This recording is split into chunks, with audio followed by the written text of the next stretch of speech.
So let me welcome all of you to our Institute of Medical Science virtual Connects career panel on government and health, public health. And we are so grateful to our three guests for being here today and taking time out of their very cramped days to be with us and share their wisdom and their experience and give us a glimpse into this world that many of us might not know a lot about. So I'd like to welcome Lauren de Freitas, Dr. Andrea Tyler, and Serena Peck. Thank you all for being here. So I'm going to start by just allowing you to introduce yourselves and maybe let us know what it is exactly that you do in your current role. Can we start with Lauren? Yeah, absolutely. Hi, everyone. Thank you so much for having me here today. I'm really excited to talk to all of you. So my name is Lauren de Freitas. I am a senior specialist at the Center for Addiction and Mental Health at Ontario Health. I graduated from the Institute of Medical Science in 2020, so I've been in my current role for about 4 years now and was in a previous research role prior to this. But in my current role, it focuses a lot on system planning, design, delivery, and coordination of mental health and addiction services across the province, so across Ontario. And we get to work with a lot of people with living experience, clinicians, and administrators to help inform the overall design and improvement of the system. Great. Thank you, Lauren. And Dr. Tyler, would you like to go next? Yep, absolutely. So hello everyone, my name's Andrea. I graduated from IMS in I think 2013, so I'm probably the oldest panelist here.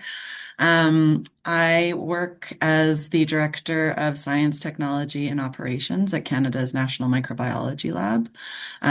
It's within the Public Health Agency of Canada, so I work for the federal government. What that role basically means is that I lead a team that's involved in translating pathogen genomic information into actionable public health information that can be used to, for example, in COVID, track an epidemic and monitor changes in viruses or bacteria that could have an impact on people's health. Thank you so much. And Serena. Hi, everyone. I'm Serena Peck. I graduated from the IMS in 2022, so fairly recently.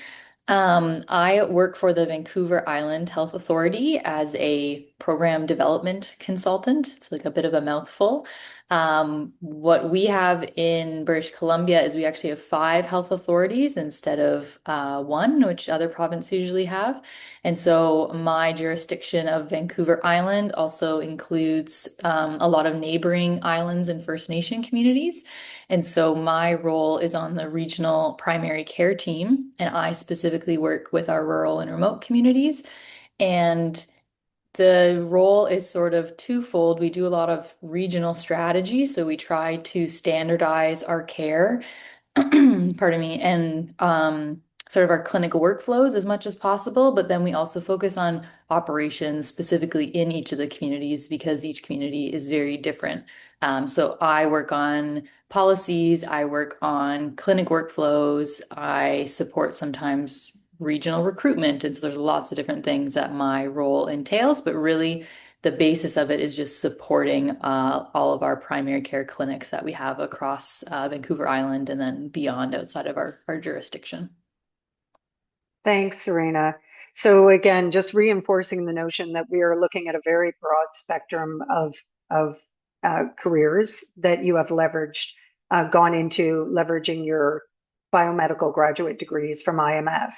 So general questions to start, and then I'm going to ask some specific questions.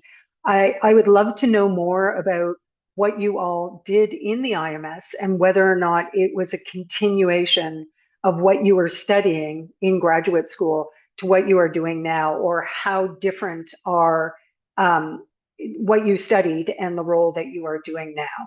And maybe just as a tiny follow-up, if they are different, at what point did you decide that you were going to kind of diverge from your your graduate work and go into another field. Can we start with Andrea? Yeah, absolutely. So my graduate work was on inflammatory bowel disease, Crohn's disease, and ulcerative colitis. I was looking at human genetics, host serology, and then how the microbiome all contributed to inflammation and disease state. The first two parts, I haven't really gotten to do very much with those ones, but the microbiome aspect of it definitely was what led me into the path at NML. There were some skill development that I did do and change though. I started doing a postdoc with the TB group here, kind of translating that knowledge of computational biology that I got from doing microbiome work to more whole genome analysis, things that allow us to do deeper typing of different organisms. But there was always still that microbiome analysis associated. So using complex samples to try and identify pathogens rather than look for association signals. So there was definitely a lot of my grad school work that I brought over to my role at NML. Okay, yeah. So sounds like a job that's very heavy in kind of the technical knowledge that you developed in your PhD. And Lauren and Serena, did you have a similar experience that it was a seamless transition with your subject matter expertise developed in your graduate work? Yeah, I can. Do you want me to start off, Serena? Thanks, Yeah, Lauren. so I did my graduate work at CAMH and the Institute for Mental Health Policy Research within CAMH. And my research focused on looking at the impact of different cannabinoids on cognitive, abuse liability, and physiological effects. So I would say, and it was very policy focused. So I would say that it does align pretty well with my graduate work. It also focused on a lot of evidence synthesis, so systematic reviews, meta-analyses.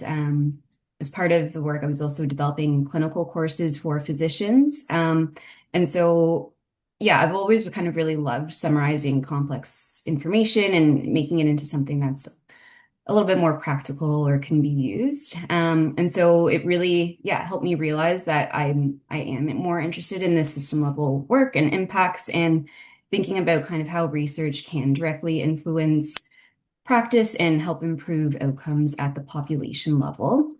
Um, I will say that I've kind of always been interested in mental health and addictions as well. I've always had a passion for it. So when I did see this role come up that had a focus on the substance use disorders portfolio, which is the portfolio that I currently work in, I did feel that it was a really nice alignment and fit. Thanks, Lauren. And Serena, how about you?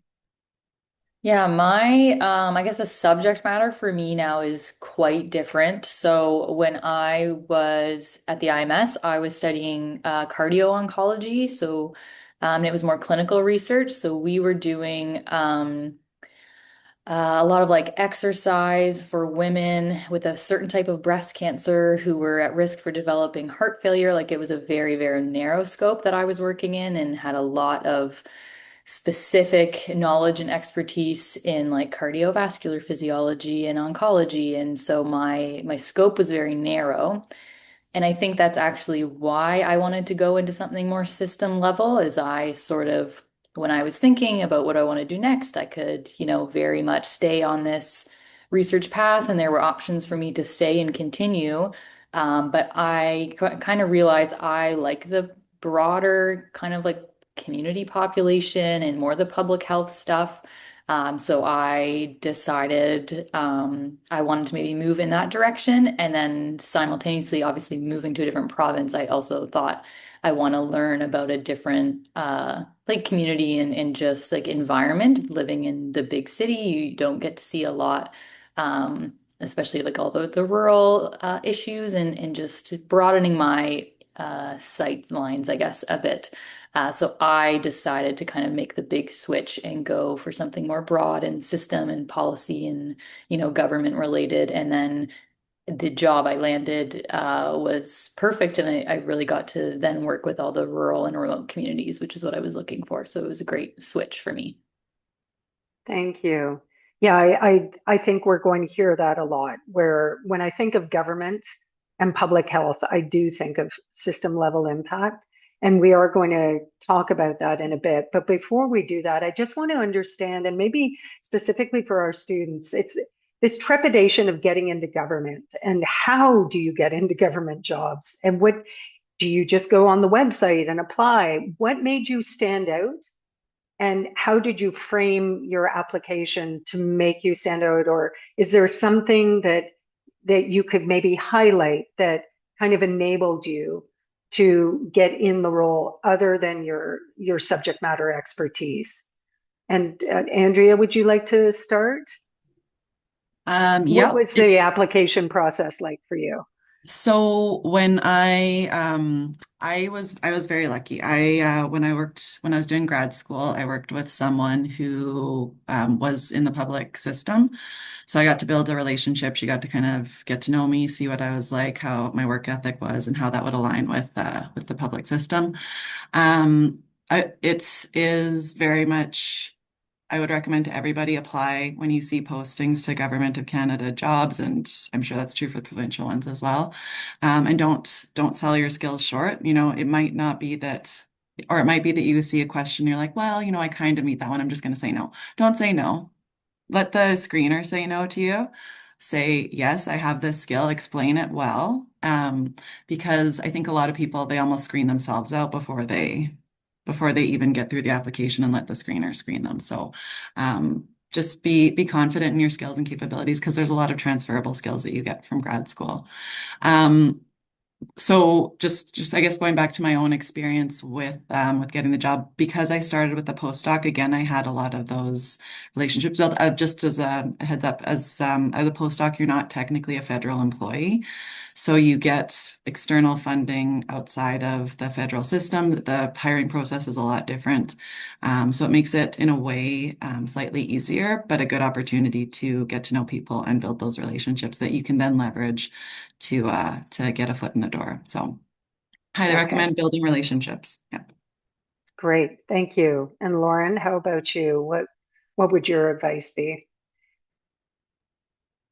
Yeah, I definitely echo Andrea in terms of building relationships. I'm sure many of you have even, started doing that with your supervisor, committee members, and others. Even attending like other networking events while you're in graduate school too, even if you're not actively applying yet, is also great. But yeah, I guess specifically for me, when I was in, I want to say my last year or so of my graduate work, I had reached out to a clinician scientist out west actually, whose work I really admired, and I actually referred to it often in my own graduate work. So I ended up working remotely for her while finishing up my degree, and then continued working with her afterwards for a few months as well until I found a more permanent role here in Ontario. But I think that was also really helpful because it helped continue to grow my knowledge translation and writing experience. But I think it was also different because it was quite flexible. So I was able to do it with my graduate work as well. So I know every situation is definitely unique.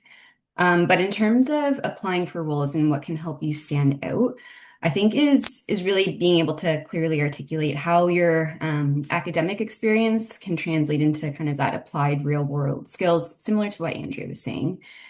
So even if I didn't have the direct job experience, I would often emphasize skills that I developed throughout my graduate work, so things like critical thinking, data analysis, knowledge synthesis, stakeholder engagement. Um, and and yeah, just coming back to those skills, and even if they're ones that you don't feel like you are where you want to be with that skill, I think it's still okay to, note those down and put those forward. I remember listing communication down as one of my skills, and it's something that I continue to improve on even to this day. Um, and yeah, maybe the other thing that I will say is informal interviews, similar to networking, are always great to help learn a little bit more about the field, or even if it's a specific organization or job that you're interested in. You may not always get a yes, but more often than not, I feel like people are often very willing and yeah, wanting to meet and able to share kind of their own experience and learnings too. Yeah, thanks, Lauren. That's great advice. Serena, would you like to add anything to the Andrea and Lauren? Yeah, I think both, you both shared great points. I think in my specific instance, I had no connections, so I really was just relying on kind of the application process. And so I would reiterate how I think important reframing your technical or your skills in general to make it align with sort of the job postings and just the language and lingo that is used in public health is very different.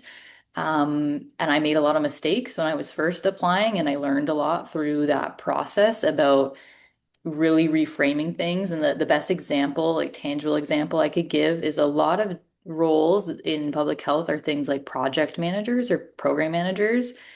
And as a grad student, you're effectively a project manager doing your project the entire time. But if you put on your application, your resume, like I'm a student or I'm a student researcher, they're not going to know that you have the same skills for a project manager. And so it's really reframing. You can retitle, you can do all the tricks and things on your application, but it is showcasing your skills in the way that they want it packaged. And so once I sort of started doing that, I was like, oh yeah, I meet all of the criteria and and more with all these, skills and things I have. And so that is something really difficult at the beginning to kind of get used to. And I've helped other people do that as well. So if anyone is ever in that application process, like I'm very open to helping and reaching out because I think that's not a skill we learn how to do. And, we're very taught how to write our, resumes and our skills a specific way. And so that's a really big thing. And then I would say the only other thing I would say is I was very fortunate because I came from clinical research. And so I had kind of a lot of skills that aligned, whether it was, developing like education content for patients or writing like policies or doing a little bit of like the system level stuff. So if you're coming from a more traditional like wet lab side, maybe look at more opportunities to kind of bolster up that part of your application if you're looking for like public health jobs in the way I'm doing public health jobs, where it really is more system level and projects and um, that sort of like workflow management kind of thing.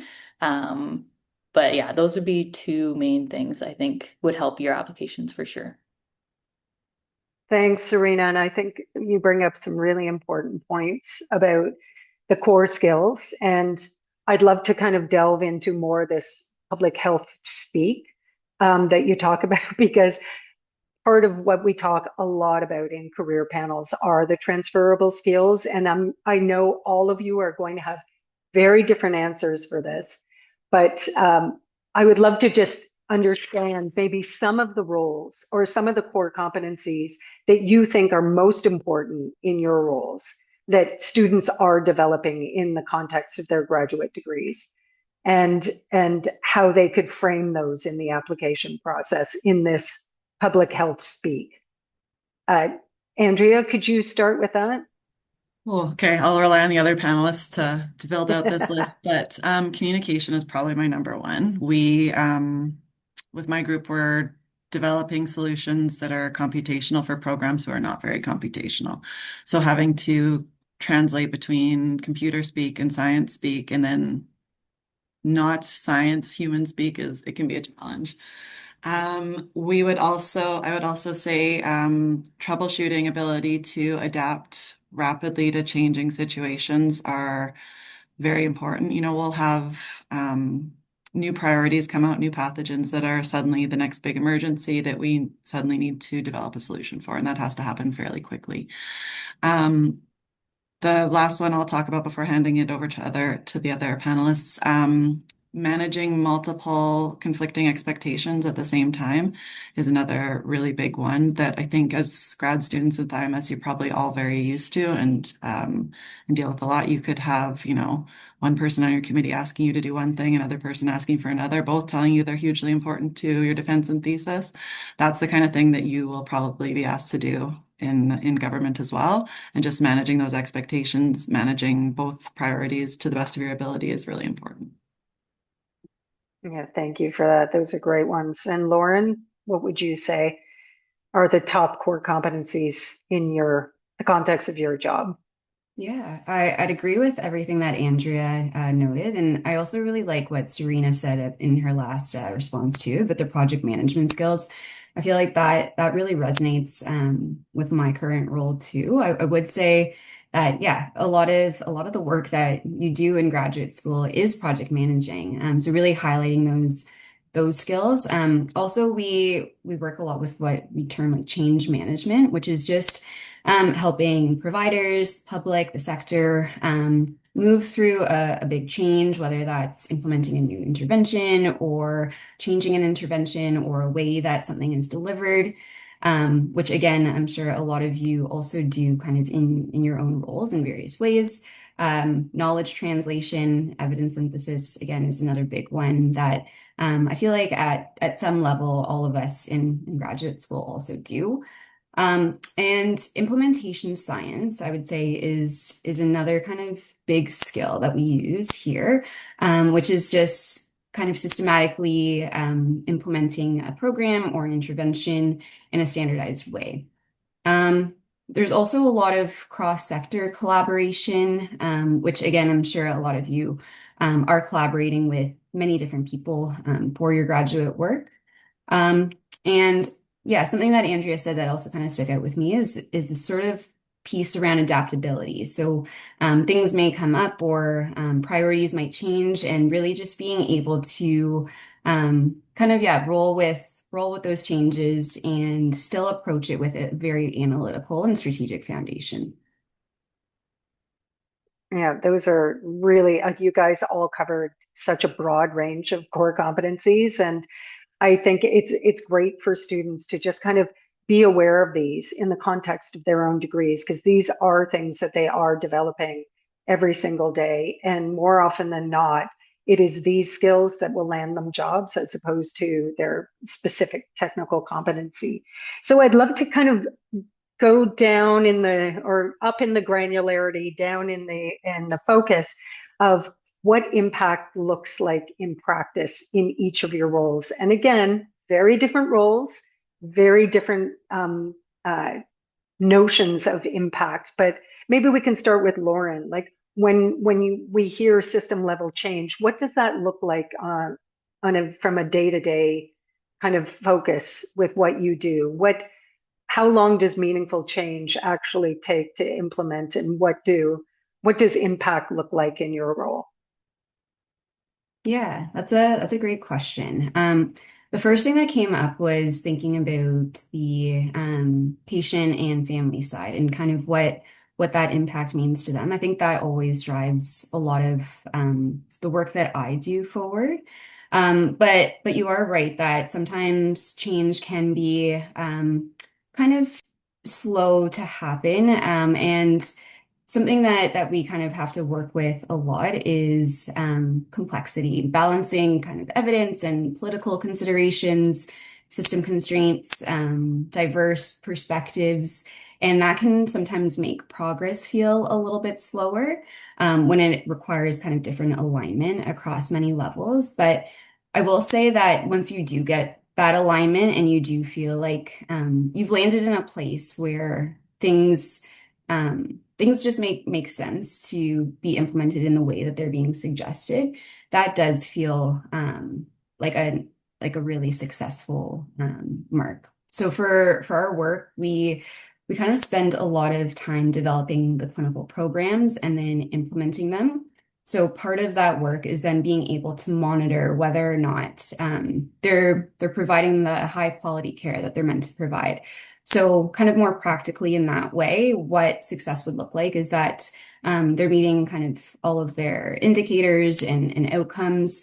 And if it's not, then we would then work with those providers and really try to understand kind of what the barriers are, where maybe improvements or slight changes could be made to help improve that on the ground and for people that are interacting with the system. Yeah, thank you. I think that it sounds like such important work, and it would be so meaningful when you see these, practices in play and implementing properly, and you just rewarding when you see that they're actually effective. And Serena, I'm going to segue to you next because you're probably a little more kind of aligned with Lauren in the sense that you have very similar kind of impact metrics with the addition of cultural sensitivity in your role and how you handle that. But would you like to answer the question for your role next?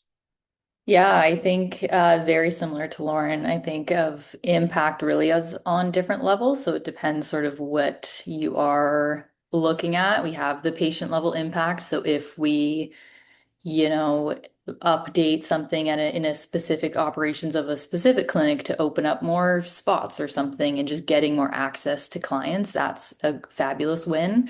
We have like workflow and staff wins if we can make, the process a little bit faster, or we just updated a triage system in some of our clinics and sort of rolling that out. That's a great win. That's probably it's going to impact the patient, but it's mostly impacting sort of our staff. And then we have the bigger, maybe like system level wins that take a lot longer, but can provide that long-term impact. An example of that can be like policies, and we're getting policies approved. It can be agreements with some of our interest holders. Like we have a medical record sharing agreement with our First Nation Health Authority. And so that means we can share information across different clinics that might be on different reserves. And so that's a win really at every level, but it kind of starts at the top of the system level. So that's sort of in my mind how I think about the impact on those levels.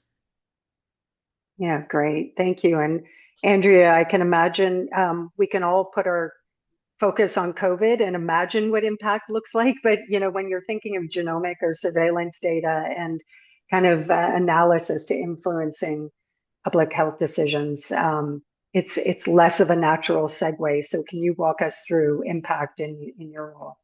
Yeah, and I love the two answers before. They resonated with me, especially the short versus long term, because you see a lot of that in public health, right? You have your impacts that you can measure on the outbreak level. You have a, enteric disease outbreak that's getting a lot of people sick with salmonella. You can shorten the time that it takes to identify the source from that outbreak.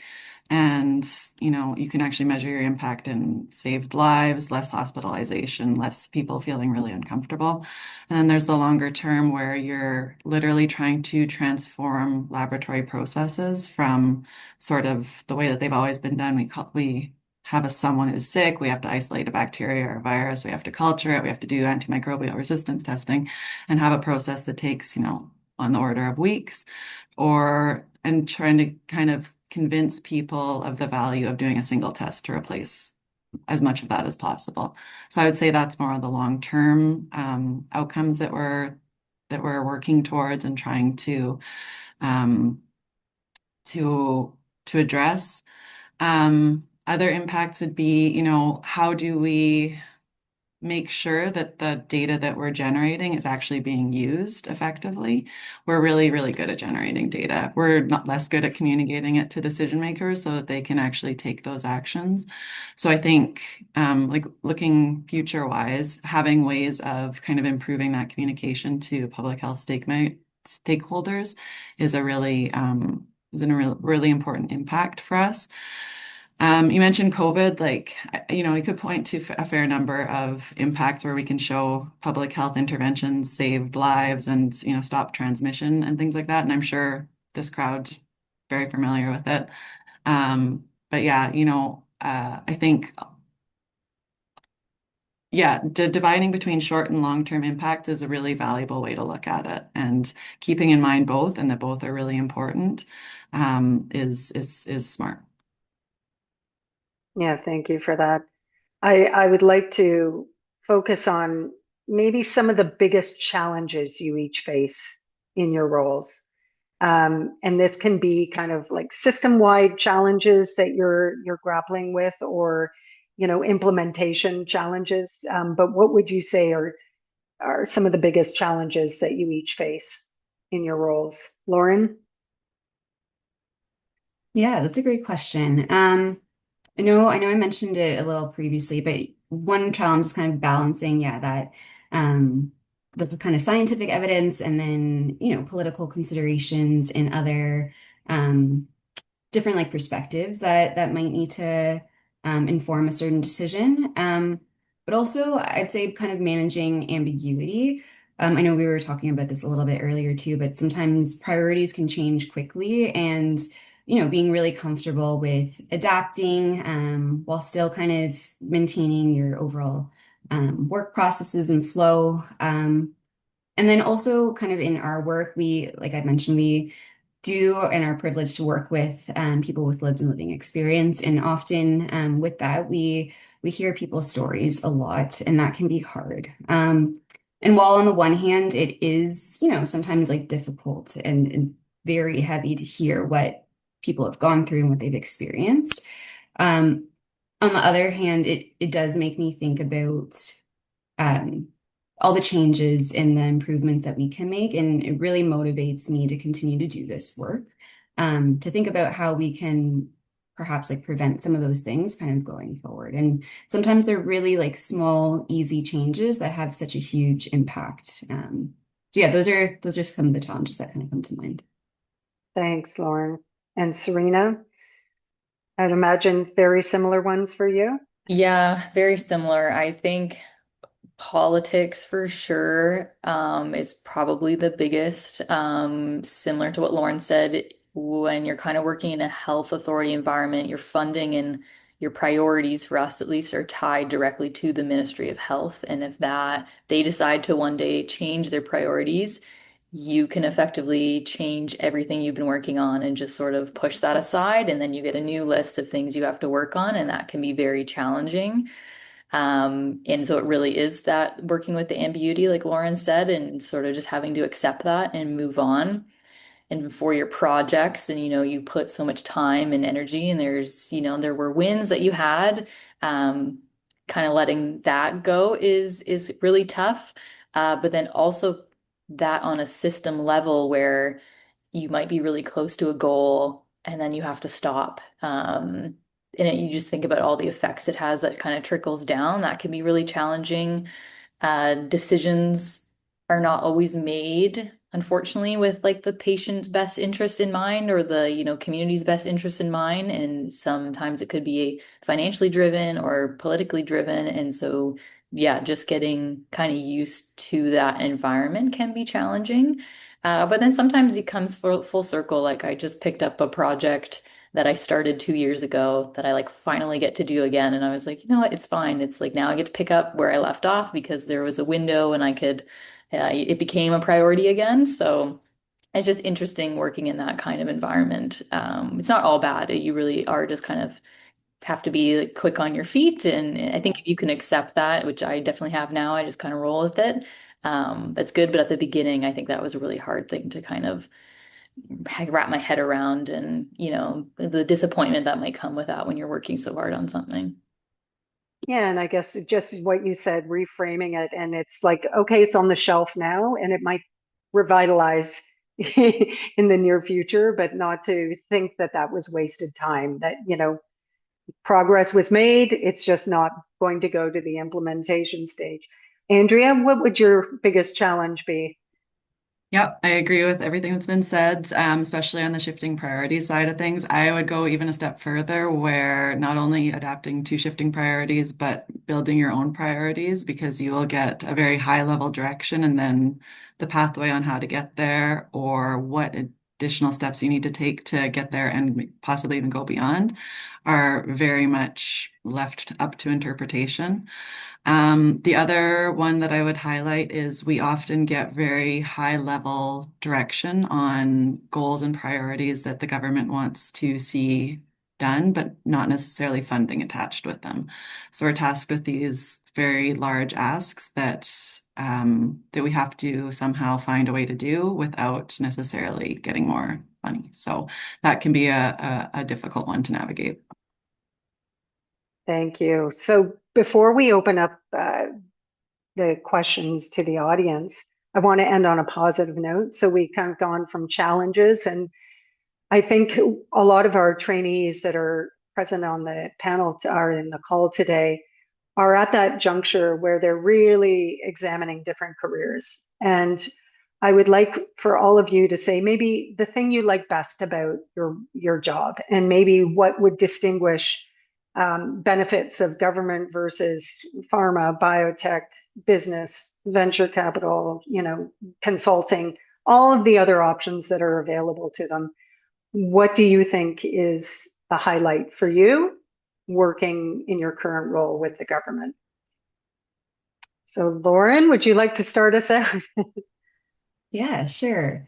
I think this is a great question, and it makes me think about, yeah, I think a lot of people that are go to IMS also have the career aspiration of maybe getting into med school as well. And that was certainly where I was when I first joined IMS too. And something that really drew me to kind of the medical field or medicine was being able to see outcomes more so in real time. It's, you provide either prescription, medication, and intervention to someone, and you see and potentially you see some progress, or maybe not, a little bit more quicker, where research is so important too. And often you're spending a lot of time to think and look into a hypothesis. And for that to kind of be implemented or be realized in practice can often take some time. So what I really love about kind of this system level work is that it feels like a really nice in between where you don't kind of see those immediate impacts or outcomes necessarily in terms of like at the population level. I know we talked about some like successes that are a little bit more short term, but it's a little quicker than also research as well, where you're still using research to inform the work, but you're not necessarily conducting the research yourself. And so I really kind of like that it does feel a little bit faster paced, and that change is able to happen at such a large scale, which I think is so impactful too. And it's just really interesting, and it kind of draws me in about being able to connect with people with lived and living experience and really use kind of the experience side as well as the kind of peer-reviewed academic evidence to be able to inform and guide decisions. Yeah, that have kind of very, very big and real world impacts. Yeah, great answer. Serena, would you like to add to that? Yeah, I think I want to say like I was probably only a couple years since I was graduated, and so I think the maybe the most helpful thing that I don't know that anyone really told me was to just really think about what kind of things you like about your grad school experience and help use that to help inform like where you want to go. And so when I did that, how I found public health is like I mentioned previously, where I kind of liked maybe more broad than my research focus. So if that resonates, like that's something to think about. I liked working in teams. And so when you're in, the government, you're working with loads of people, internal, external. I liked that collaboration piece. I liked working on a bunch of different projects. For me, when I was just doing my thesis, that was really boring to me. I wanted to be doing 100 different things. And so I get to do that now. I get to work on, 10 different projects with 10 different groups of people. And I think that's really stimulating and really fun for me. And so I think it's thinking about the things you like and then finding careers that might, provide the opportunity for that. And specifically with government and public health too, there are so many different areas. As you can see, the three of us are doing very different things. Even within my team itself, we have a data team and we have, a more implementation focused team. Like there are so many different things to do in government as well to explore. And so I think yeah, the main thing is think about the kinds of things you like, and there's definitely a job for you in that space, and maybe being open to it. Because I think I also, Lauren mentioned, medical school. Yeah, a lot of people want to go to medical school, or maybe you want to continue down the, PhD and postdoc and research route, but there is so much out there. And you can get the good things you like and then maybe explore something else. Um, and then lastly, I feel like no one talks about this enough, but there is also something to be said about having a stable job and a pension and benefits that you don't get when you are a student. And that was also something that when I got all those things, I was like, oh yeah, this is really important for my life. So that's also a benefit of working, in a government job as well. You do get a lot of benefits that you might not have had as a student, and that's important when you're kind of thinking long term in the future and, safety and all that. Thanks, Serena. That's actually a really good point, and thanks for bringing it up because that is a huge issue for a lot of people. Stability, and then maybe a little bit more integration of work-life harmony in government jobs as opposed to, some of the other jobs out there. And Andrea, how about you? What's the best part of your role?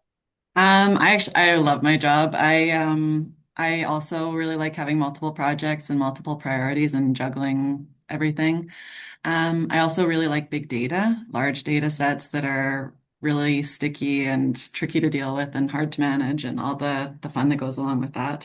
Um, Probably my next favorite thing would be finding ways to simplify what have historically been really complex relationships. So federal versus provincial, how do we facilitate data sharing, data transfer between them so that we can do the best public health that we can, and being able to show wins there. That's my next favorite thing. All right. Yeah. Thank you. All right. So let's open up the floor to our guests. Does anyone have any questions they'd like to put in the chat? And maybe just while people are kind of brewing their thoughts, I did have some people write in questions. So this is a really interesting one. One of our students wrote, out of curiosity, for international students who are interested in government or policy related jobs, would there be a difference in the application process? So, or would their non-Canadian citizenship pose a barrier to these opportunities? Would any of you like to field that question or have any opinion about whether or not non-Canadian would be able to apply for government jobs? I mean, I can maybe dive in quickly from the Government of Canada side. We are well, so this is NML specific. I can only speak to NML. I'm not speaking for the rest of the government here, but we have fairly stringent security requirements for folks who work within the NML. You have to be security screened, as one might expect for a high consequence viral lab. So that tends to pose temporal restrictions. So you might make it through the hiring process, have to go through security screening and have like another year where you're undergoing security checks to get on with the role.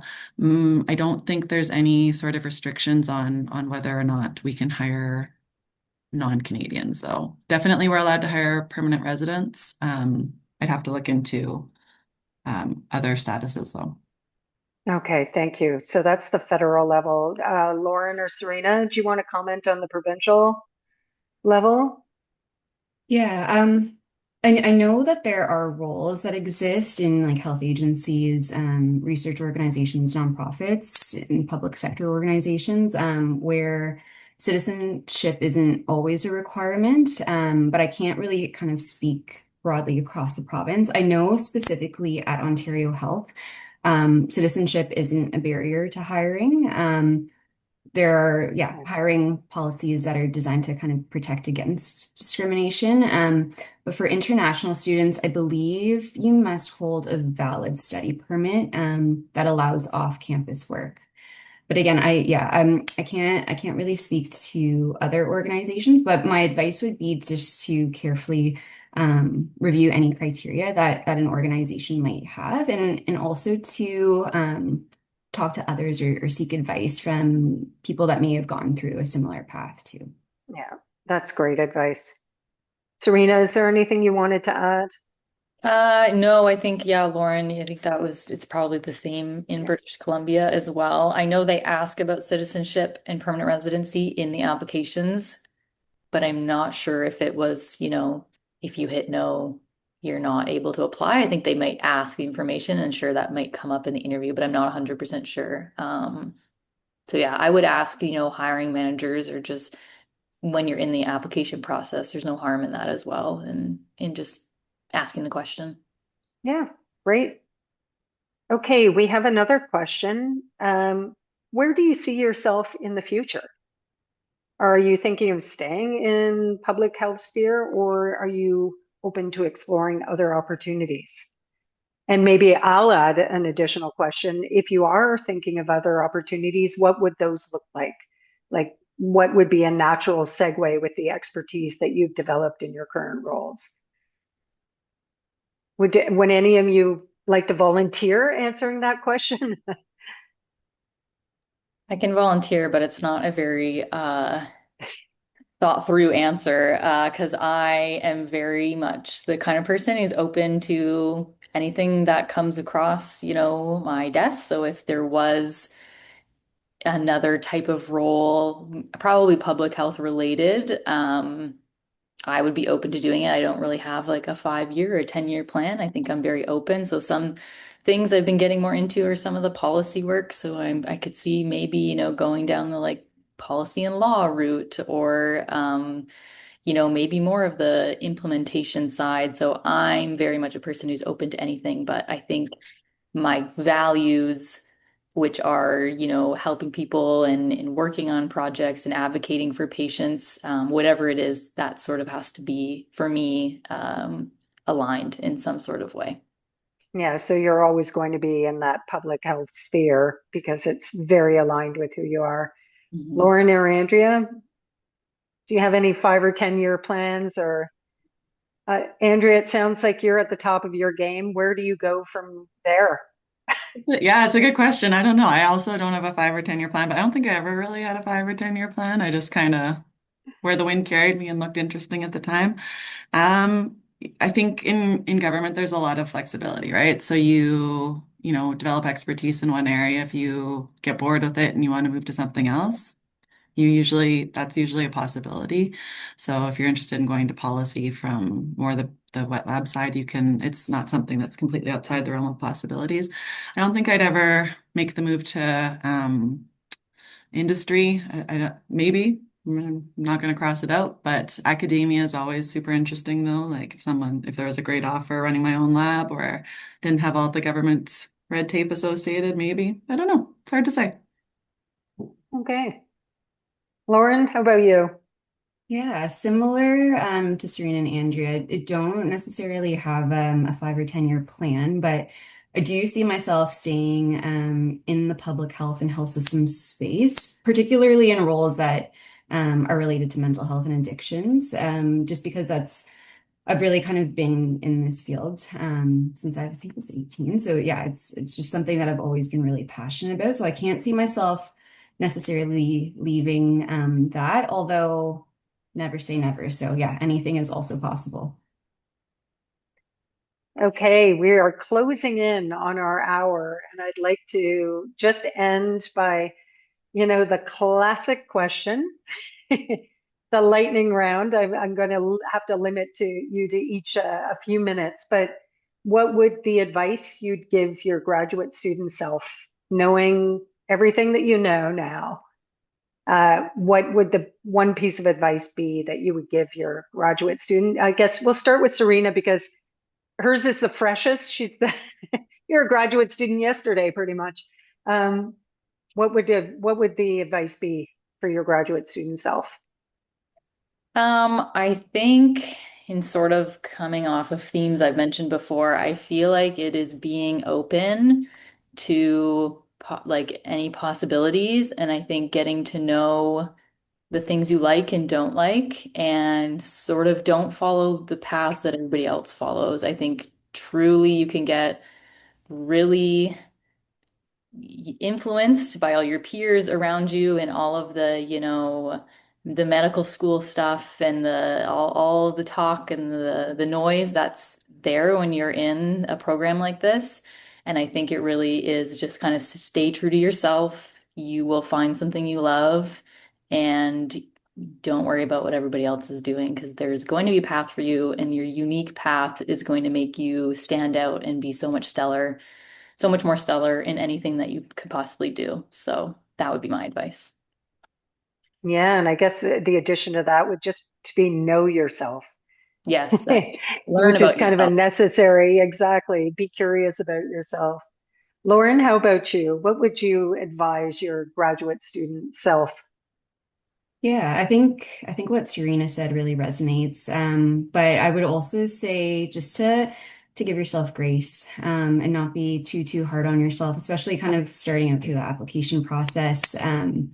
I know, especially kind of as you're wrapping up grad school too, things can be like quite busy and challenging. So just reminding, yeah, yourself to not be too hard on yourself. And also if let's say an outcome didn't go a certain way in terms of like a job application, just seeing how you can reframe that, and look at it as maybe a growth opportunity or a learning opportunity, and trying not to let that get you down so much, because I know that was something that was hard for me too when I first started applying. Yeah, rejection is hard, and you get a lot of it at this stage when you're transitioning. And Andrea, would you like to close up with the Sure. advice to your younger self? So I would say when I was in grad school, there was a lot of imposter syndrome that I would take very much to heart.